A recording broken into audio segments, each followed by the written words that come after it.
questions I get about using Thunderbolt docks with Macs, which may help you decide if you should get one. Also, as a bonus, I'll give you my recommendation for the absolute best Thunderbolt dock. Now, first off, you might be asking yourself if you even need a dock, and the answer is completely up to you and your needs.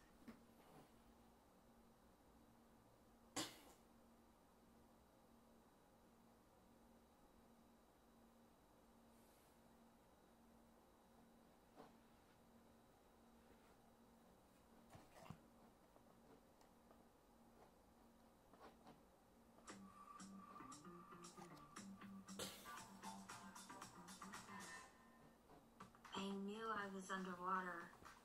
I just didn't realize I was this underwater. If you're a Mac user, you've probably spent time looking up Thunderbolt docks and found that it's actually pretty confusing out there. If you just search Thunderbolt dock on Amazon, you're going to be blasted with many, many options, and it can be confusing trying to figure out which one might make the most sense for you. But no doubt you've come across these three docks in your search, so in this video we're going to compare the CalDigit TS4, the OWC Thunderbolt dock, and the Anker 777 Apex. And hopefully this video will help you decide which one makes the most sense. I do have a quick disclaimer.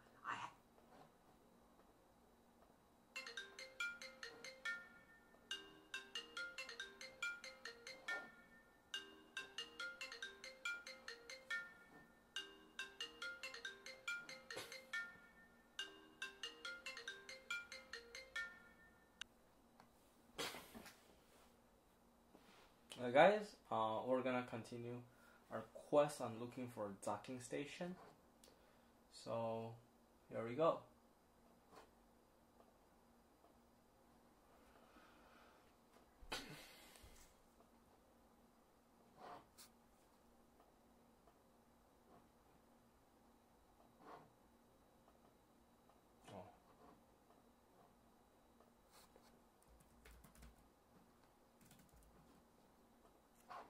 This is our storage right now. This is our work lot. Okay. Docking station.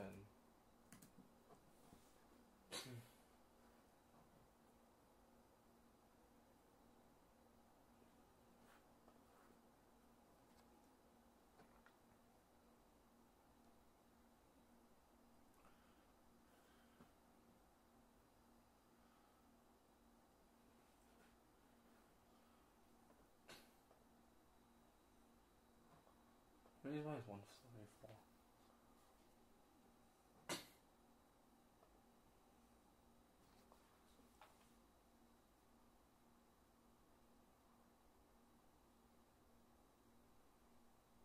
Where's USB-C?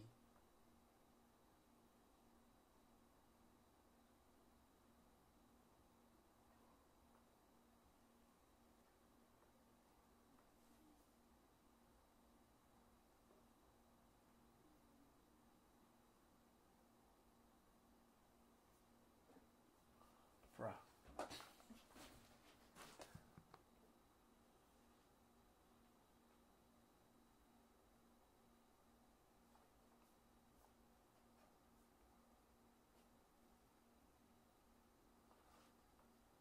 This doesn't make sense.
this charge though?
Too expensive.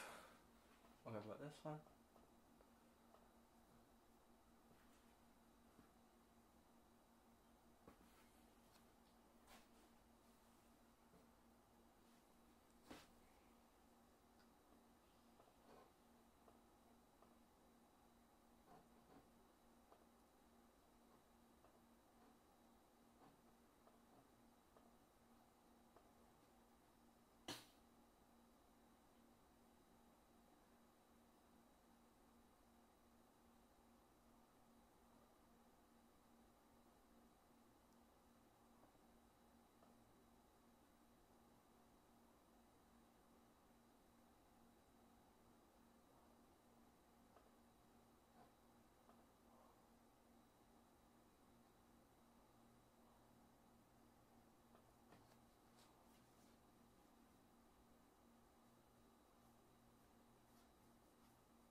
Nah.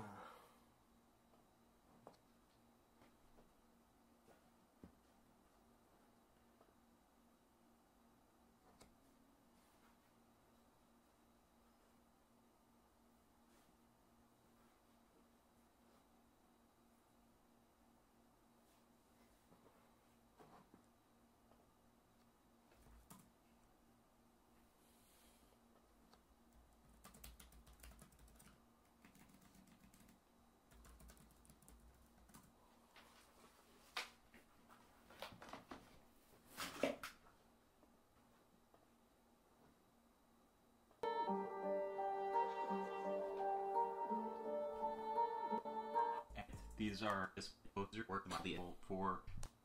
I'm sure you'll get one that with other best option if you're looking for something cheaper. And I have evaluated it's as good as it does. I believe that would be your best option if you're looking for something cheaper. And I have evaluated in one of my previous videos a bunch of other docks that are cheaper than both of these.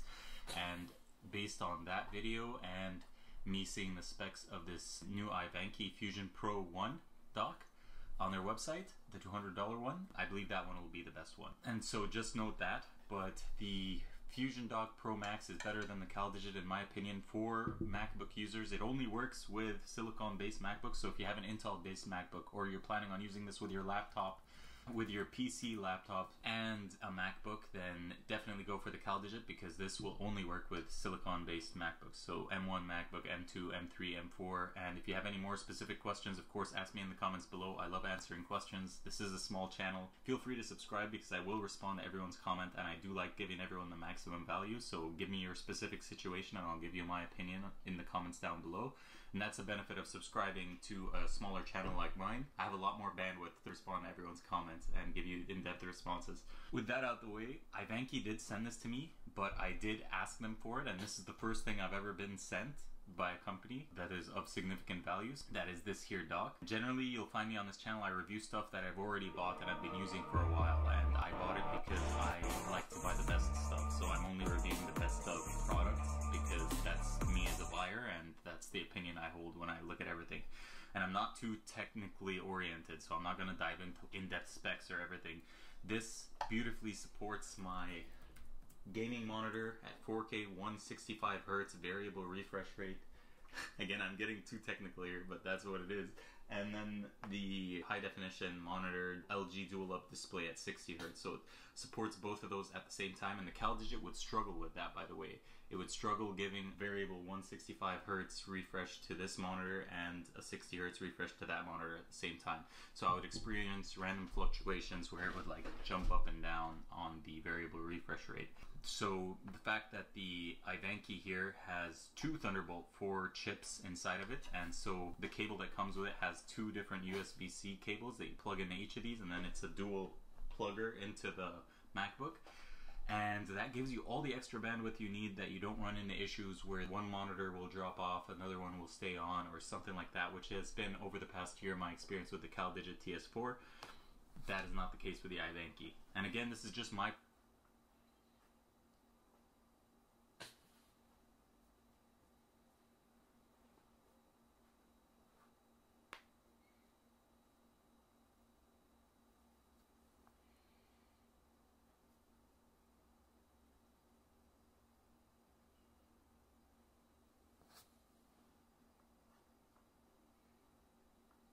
I'd like to talk to you about the future.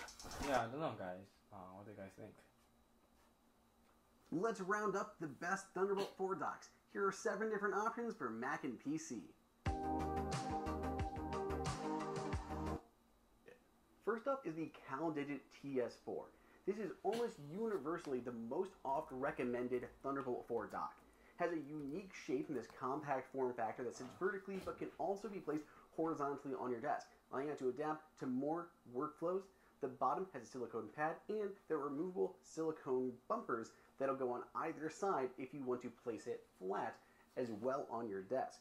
Now, the good things here, this delivers up to 98 watts of power delivery, which is the most that we've seen heading to your Mac, almost 100 watts there. And the Ethernet port is a 2.5 gigabit per second Ethernet port, which is the fastest Ethernet port of all of the docks that we looked at.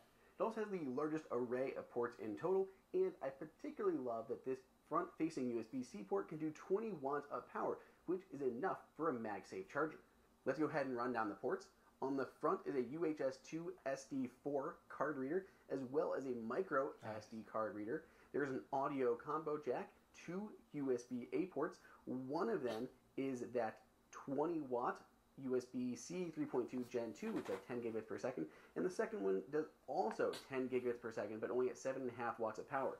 That front-facing USB-A port is a USB-A 3.2 Gen 2, which again, 10 gigabits per second, 7.5 watts of power, and that will work even when not connected to your Mac for power.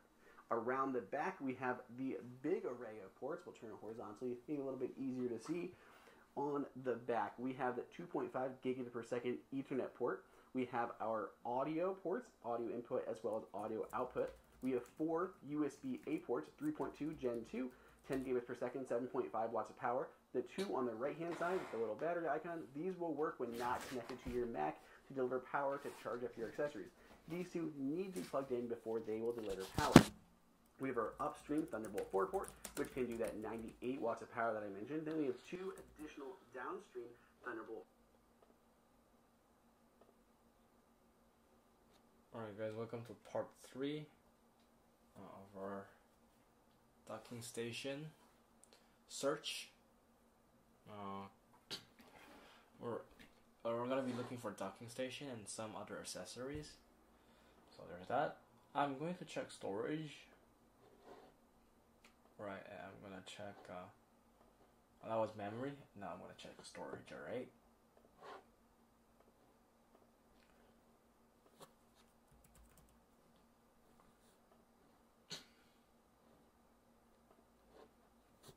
Okay, so apparently this one can charge. It's from the video. It's from this one.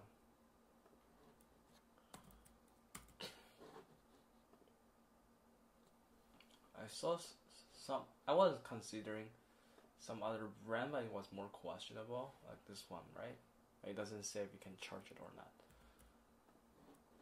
So this one, I don't know. All right.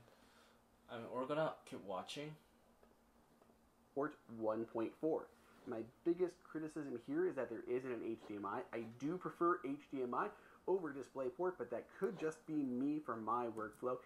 And as I understand, if you were to max out and use every single port on this thing, you would get reduced power and data across the board. It'll optimize it as it needs to, but you won't be able to use every single port on this at full power, just because they've overloaded it so much with the different ports and the fast charging. So something to keep in mind as you are considering which dock to buy. Second up on the list is the Belkin Pro Thunderbolt 4 dock. If we go ahead and look at the front in terms of ports, we have some pretty standard options here, including an SD card reader, the combo audio jack for in and out, USB-C 3.1 Gen 2 port with fast charging USB PD 3.0, and our upstream Thunderbolt 4 ports to go to our Mac. It will deliver up to 90 watts of power, which is on the low side in terms of what these Thunderbolt 4 docks can support. This has a power button on it, which some people like and some people don't, but it's nice that you can turn this off and save power if you do not want delivering any power while you are not using it. If we flip it around and look at the back, we have our power port, we have dual HDMI, which is what makes this most unique. These are HDMI 2.0, and there is the Thunderbolt port, an additional downstream Thunderbolt 4 port, an Ethernet port, gigabit Ethernet. Then there are 4 USB-A. 2 of these are 3.1 ports, and 2 are USB-A 2.0. Overall, I'm a little underwhelmed in terms of the ports on the Belkin option. The USB-A ports are slower. We don't have that gigabit Ethernet. We only have 1 Thunderbolt 4 port. And the HDMI are nice, but they're not going to work both of them at the same time for Mac use. You'll have my other, the highest on our list of Thunderbolt. Here it has a lot of Thunderbolt 4 ports. It's super compact and has a nice reversible design. You can put it this way or this way. Thunderbolt 4 docks. If you want ultra compact, check out the CalDigit Element Hub. This is the CalDigit Element Hub coming in at $249.99, and it is super tiny. This is more of a hub rather than a docking station. The biggest benefits here is it has a lot of Thunderbolt 4 ports, it's super compact, and has a nice reversible design. You can put it this way or this way with that Thunderbolt upstream port on the side.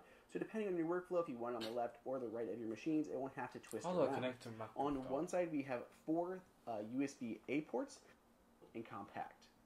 That brings us to our last 3 docking stations. And I saved these to bundle together for one explicit reason. That's because they have all something in common. And that's the internal hardware. All 3 of these docking stations seem to use the exact same internal board, and then they built their hardware around the outside. And there's nothing wrong with that. There's nothing wrong with these docking stations from Satechi, Alogic, or OWC. All of them are fast, capable, full-featured Thunderbolt 4 docks. But it makes it harder to differentiate between them and when you're trying to buy them. So you could just be buying them based on price or availability. There are slight difference in charging speeds, which is what we're going to go over as I talk about these 3 docks. If you look at them side by side, you can see how all the ports line up exactly between all of them. So they just must be using the same internal components, which again, there's nothing wrong with. So here are the 3 that all look pretty much the same. The Alogic as well as the Satechi have almost the exact same aluminum design on the outside. On the bottom is the OWC, but as you can see, all the ports line up exactly with one another, and they all support the same speeds in terms of charging and data across all of those ports. So if we look through these ports on the back, we have 3 Thunderbolt 4 ports there, as well as a gigabit Ethernet port on them. Then we have a trio of USB ports, all USB 3.2 Gen 2. They all do 10 gigabits per second of data. If we rotate all 3 of these, you'll see we have Kensington lock ports here on the side of all of them, so you can secure them to your desks. We don't have I think it's okay, right?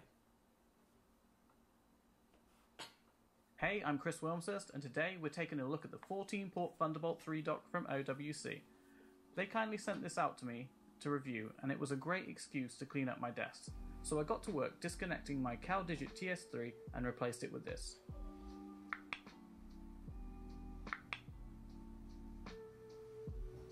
Now right off the bat, there isn't a huge difference between the two. The two obvious differences are the inclusion of a micro SD card reader, the lower and wider profile, a mini DisplayPort instead of a full-size one, and the omission of an extra USB-C port on the back. The OWC costs $249 on their website, and the TS3 cost me $230 from Amazon. Other than those differences, you have a UHS 2 SD card reader, 5 USB 3.0 ports, 2 Thunderbolt 3 ports, one which provides 85 watts of power, an Ethernet jack, optical audio out, a combi headphone jack, and a USB 3.1 Gen 2 port. Now I do like the design. It's clean, sits well on the desk, and it's not too imposing. But if I had to pick something I didn't like about it, it would be the glossy plastic top. It's a fingerprint magnet, and I'd have preferred it to be a metal or matte finish. One issue I had with the TS3 is that it got very hot quickly. I would pop out my SD cards and they'd be very warm to the touch. This doesn't eliminate all the heat, but it's far cooler in my opinion. The implementation of a USB 3 Gen 2 port on the front is great. If you have an NVMe external drive, you can take full advantage of it without having to plug it into the Thunderbolt 3 port behind. Also, be sure to check back later as I'll be reviewing this tiny waterproof NVMe drive from OWC. Make sure you subscribe.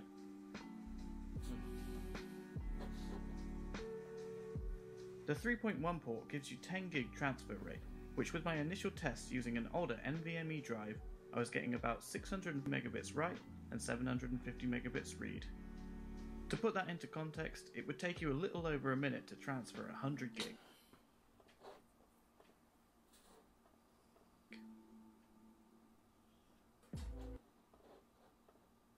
You guys have to go now, but I'll be back, alright?